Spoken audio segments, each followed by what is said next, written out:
thank you very much to Professor Luca Richeldi for giving us an interview here at the Pneumo Update 2015 Congress in Budapest, where you have just had a great lecture on the treatment of IPF. What are the main clinical characteristics of IPF, and what can lead to common misdiagnosis or late diagnosis in this disease? So the patient with IPF typically are men, 65 years of age, with shortness of breath, and smoker or former smokers. And so these patients usually they are classified as COPD because they have COPD. But some of them they will also have pulmonary fibrosis. And the key exam in these patients is high resolution CT scan of the chest. So the important thing is not to miss a diagnosis of IPF in patient that looks like COPD, but there is something which is not exactly like that.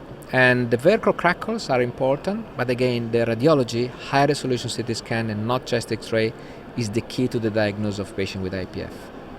What is the life expectancy like in this patient population? So we know now in the pre-treatment area, unfortunately, the median survival of patient after diagnosis is 3 years. So 50% of patients will die within 3 years, which is much worse than most cancers.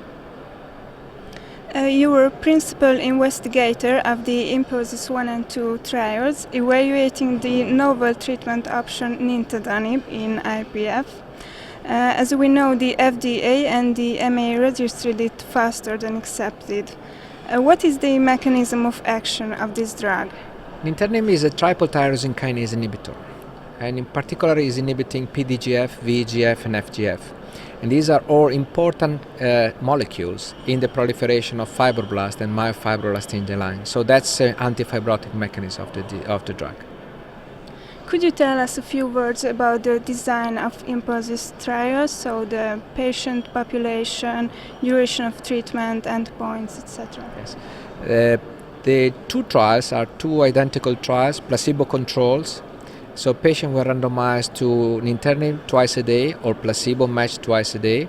They were followed up for 1 year, and the primary endpoint was lung function, measured as rate of decline of forced vital capacity. And the patient characteristic is very broad. So there was no upper limit for age, no upper limit for lung function, and even the CT characteristics were relatively broad in order to be able to be as inclusive as possible of the IPF population. What did the results show regarding the lung function, so the decline in FVC and the acute exacerbations? So both trials were positive, so they showed that nintedanib reduced the rate of progression of the disease as measured by forced vital capacity by 50%.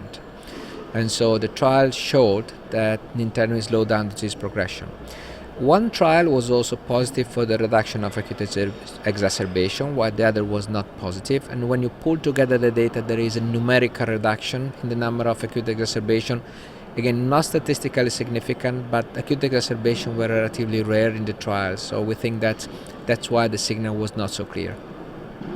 Was there any difference between the results of patients with mild and advanced disease?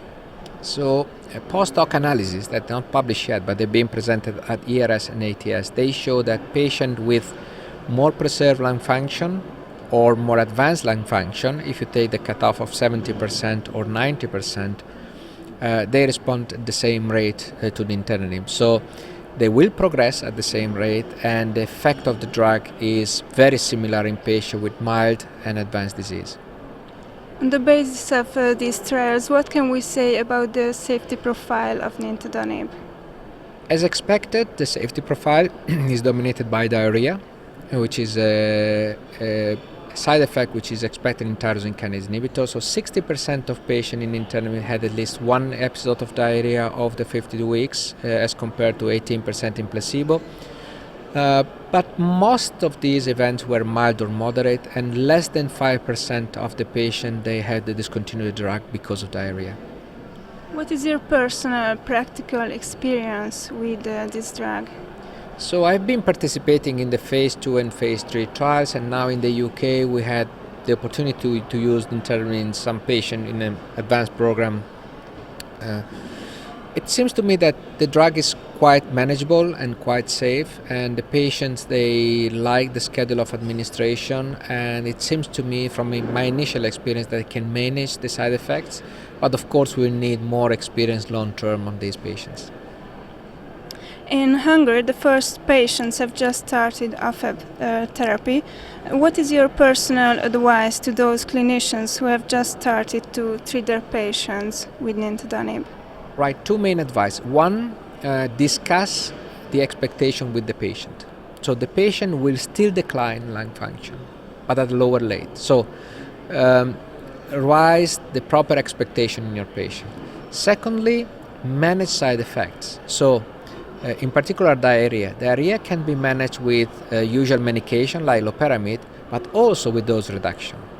So there is a lower dose of nintedanib, which is 100 milligram pills, that can be used for a certain period to manage side effects in diarrhea and then to re-escalate to 150. So raise the expectation correctly and do your best to manage the side effects.